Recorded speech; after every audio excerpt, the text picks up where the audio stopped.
السلام علیکم ناظرین، کیسے ہیں آپ؟ میں ہوں اصغر سائم اور آپ دیکھ رہے ہیں اردو کی کہانی چینل۔ آج ہم لسانیات کی اہم شاخ صوتیات پر بات کرنے جا رہے ہیں۔ صوتیات کو انگریزی میں فونیٹکس کہتے ہیں۔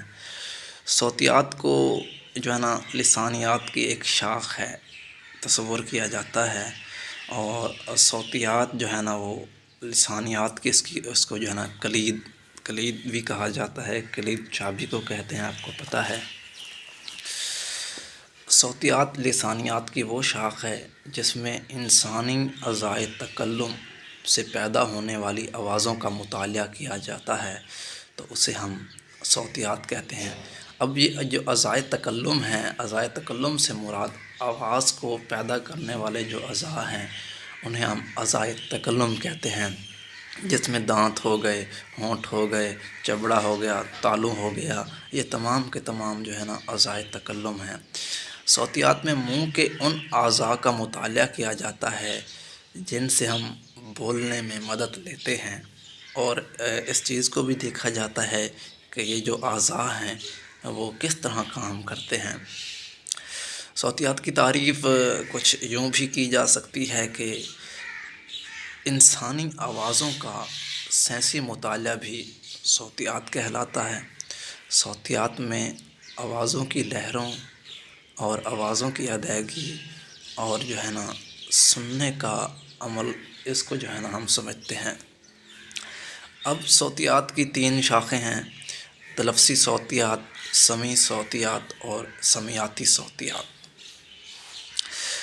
تلفظی صوتیات کی وہ قسم ہے جس میں آوازوں کی ادائیگی کا مطالعہ کیا جاتا ہے اور اس کا تعلق اعضائے تکلم سے ہے، اور سمعی صوتیات میں آوازوں کی لہروں کی شکل میں سفر کرنے کا مطالعہ کیا جاتا ہے کہ آوازیں وہ لہروں میں کس طرح سفر کرتی ہیں، اس چیز کو دیکھا جاتا ہے، اور ان کے سفر کرنے کی جو رفتار ہے وہ 1100 سے 1200 فی سیکنڈ ہوتی ہے۔ سمعیاتی صوتیات کی وہ شاخ ہے جس میں آوازوں کے سننے کے عمل کا مطالعہ کیا جاتا ہے کہ سننے کا عمل کیسے شروع ہوتا ہے، اس کو دیکھا جاتا ہے۔ پھر اسی میں آ جاتے ہیں مصوتے یا مصمتے یا مسموم اور غیر مسموم آوازیں۔ ایک ہی بات ہے۔ مصوتے وہ آوازیں ہیں جن کی ادائیگی میں کسی قسم کی رکاوٹ نہیں آتی۔ وہ الفاظ جو اردو کے الفاظ ہیں جن کو ادا کرنے میں حروف تہجی کے حوالے سے کسی قسم کی رکاوٹ درپیش نہیں آتی ہے، اور جیسے آ، الف مد آ، تو اس کو بولنے سے ہمارے اعضائے تکلم کسی قسم کی رکاوٹ نہیں ڈالتے ہیں۔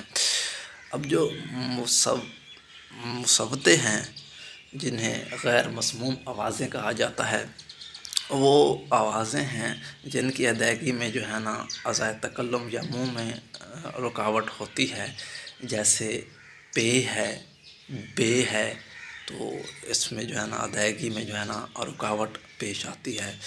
امید ہے کہ صوتیات کے حوالے سے آپ کو سمجھ آ گیا ہوگا۔ اگر آپ کا مزید کوئی سوال ہے تو ضرور کیجیے گا۔ تب تک کے لیے اللہ حافظ۔